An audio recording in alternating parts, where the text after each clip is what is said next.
O'ylab qarasam, shu kungacha ancha kuchli bo'lgan hali monoblokka obzor qilmagan ekanmiz. Ya'ni bugun i7 12-avlod protsessoriga ega MyPro kompaniyasi tomonidan ishlab chiqarilgan P27 degan modeldagi monoblok hisoblanadi. Keling, cho'zmasdan korobkadan ochib olamiz, texnik xususiyatlari bilan tanishib boshlaymiz.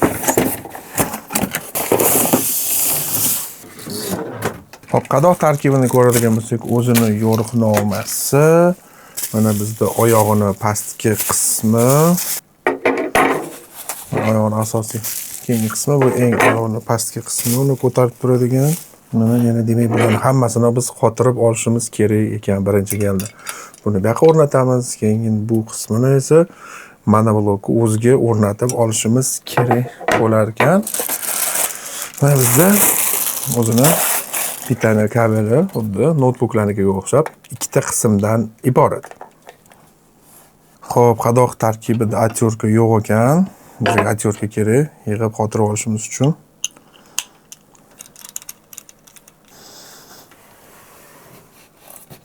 Oyog'ini qo'yishni umuman noodatiy yechim qilishdi, ya'ni pastki qismida bo'shatib oladigan joy bor ekan, yechib, mana bu orqadagi qismini olib olishimiz kerak ekan. Shundan keyin biz oyog'ini o'rnatishimiz mumkin bo'lar ekan, bunday qilib o'rnatish mumkin. Eng yaxshi jihati esa mana shu joyi o'zida bemalol SSD'sini almashtirishimiz mumkin va kullerlarni changini tozalash ham ancha yaxshi yechim qilishibdi. Mana ko'rishinglar mumkin.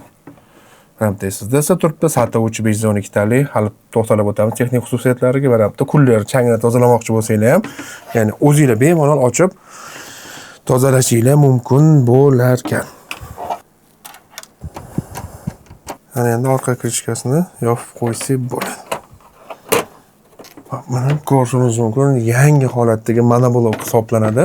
Oldida paketlari ham hali shilinmagan, juda ham zo'r holatda turibdi. Endi hozir buni tokka ulab monoblokimizni yoqib olamiz.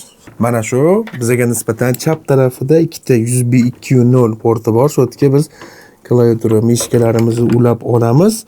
O'chirib yoqish knopkasini ham aynan mana shu chap tarafga joylashtirishgan, mana qulay qilib. Mana knopkasini bitta bosamiz va monoblokimiz yonishni boshlaydi. Windows 11 o'rnatilgan. Xo'p, ana endi keling shu monoblokning texnik xususiyatlari bilan yaqindan tanishamiz. Birinchi galda prosessor i7 12700 hisoblanadi. Ushbu monoblokka o'rnatilgan tezkor xotira esa bizda 16 GB DDR4 3200 MHz da ishlovchi. Doimiy xotiraga esa boya ko'rganimiz kabi SSD o'rnatilgan SATA 3 512 GB hajmdagi bundan alohida video karta yo'q.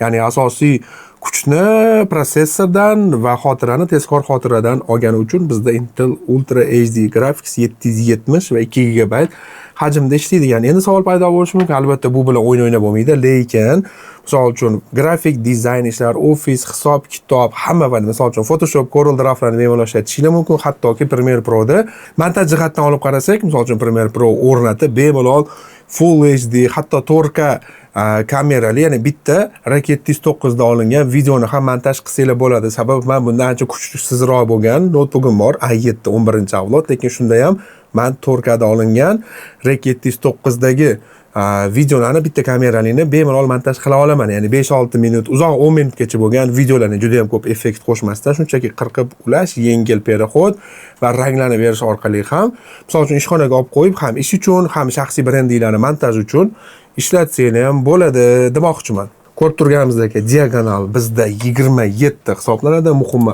IPS matritsali displeyga ega. Displey ishlash chastasi esa bizda 60 Hz hisoblanadi. Bittagina o'sha kabel orqali ulab maza qilib ishlatishingiz mumkin. Sababi o'zida Bluetooth ham bor, Wi-Fi ham bor. Kelinglar, hozir Wi-Fi ni tekshirib ko'ramiz. Tezligi qanchalik ishlaydi, tezroq ulanar ekan. Wi-Fi ni yoqamiz, o'zimizning Wi-Fi ga ulanamiz va undan keyin sizlar bilan birgalikda hatto kolonkasini ham tekshirib ko'ramiz.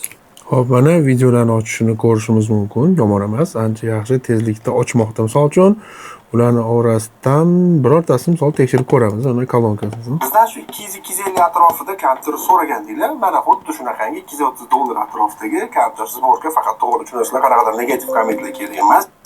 Sababi DDR3 sborka hisoblanadi hozirgi kunda operativka va SSDlar narxi oshgani uchun narx shunaqa endi holatga kelib qoldi. kelinglar to'g'ridan-to'g'ri texnik xususiyatlar tanishtirib etishim kerak bo'lgan. Misol uchun Counter 2 o'ynamoqsizlar, budjet narxda kompyuter kerak. To'g'risini aytaman, bu bilan sizlar o'rtacha 120-130 FPS. Xo'p, kolonkasi haqida gapiradigan bo'lsam, kundalik ishlatish uchun kino, YouTube ishlatish uchun bemalol yetib ortadi. Ya'ni o'rta va baland chastotalar ozgina bo'lsa ham bor, lekin mana past chastotalar yo'q. Misol uchun basli nimadir eshitmoqchi bo'lsanglar, albatta bu monoblok sizlarga to'g'ri kelmaydi. O'zi monoblokdagi kolonkalar asosan shunchaki ofis ishlari uchun mo'ljallangan hisoblanadi. Endi to'g'risini aytish kerak, agar yaxshiroq ovoz eshitmoqchi bo'lsanglar, qo'shimcha kolonka ulashinglar kerak, lekin qisqa videolar montaji yoki shunchaki YouTube ko'rish, kino ko'rishlar uchun kerakli bo'lgan, o'zini muhimi ancha balandroq bo'lgan deyishim mumkin. Stereo kolonkalarga ega. Undan ham tashqari yuqori qismiga web kamerasini ham joylashtirishga agar mabodo kerak bo'lib qolsa, unisini ham ishlatsanglar bo'ladi. Bundoq qilib aytadigan bo'lsam, hozir har bitta soha egasi uchun shaxsiy brendini yurgizish bu juda ham muhim. Ish vaqtida ish uchun xizmat qilib, ishdan tashqari yana qo'shimcha kompyuter xarid qilib o'tirmasligi uchun, ya'ni klaviatura mishga keyslar kerak emas bo'lsa, oddiy simsiz bitta klaviatura mishga ulab, mana shu monoblok o'zida ham Photoshop ishinglarni, ham hisob-kitob, buxgalteriya ishinglarni, qolaversa montajinglarni ham qilib ketsanglar bo'ladi. Boga aytganimdek, men i7-11 da ancha-muncha ishlarni bitirganman va u mobilniy prosessor, ya'ni notebookida. Bu haqiqiy o'sha shaxsiy kompyuterlarniki kabi i7-12 avlod prosessori hisoblanadi. Shuning uchun ham aytishim mumkin, bemalol istalgan ish uchun to'g'ri keladigan o'rtacha narxdagi monoblok deyishim mumkin. Xo'p, ana endi portlar haqida to'xtalib o'tadigan bo'lsak, o'sha chap yon tarafda ikkita USB 2 va o'chirib yoqish knopkasi bor. Qolgan portlarni esa monoblokni pastki qismiga joylashtirishgan. Pastki qismida esa bizda VG, HDMI portlari, 4 ta USB 3 va mikrofon va naushnik uchun 3,5 mm dagi audio jack tuynuklari mavjud. Qolaversa, sim orqali internet ulamoqchi bo'lsangiz, RJ45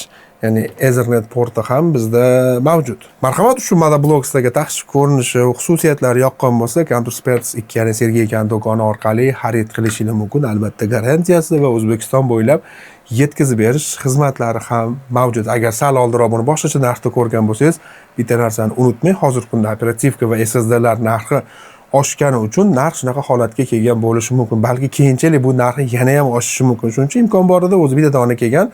Agar shunaqa monoblok qidirib yurgan bo'lsanglar, darrov xarid qilishinglarni so'rab qolgan bo'lardim. Misol uchun yana 1-2 oydan keyin yana operativka yoki yana SSDlarning narxi ko'tarilishi mumkin. Chunki hali hamon tanqisligi yo'qolmadi. Bunga sabab kundan-kun SSD va operativka bo'lgan talab oshib bormoqda. Sizlar bilan esa keyingi video tahlillarda ko'rishguncha deb qolamiz. Professional montajyor bo'laman deganlar uchun maxsus taklif. Premiere Pro Zoru 2U2 8 ta modul, effektlardan tortib toki uni eksport qilishga qadar 130 bitta video va undan tashqari bepul After Effects kursi, 25 ta video, 27 ta proyekt, 15 mingdan ortiq audio va video materiallar, o'zbek tilidagi to'liq va mukammal video darslik. Montaj haqida yana ham jiddiy gaplashamiz.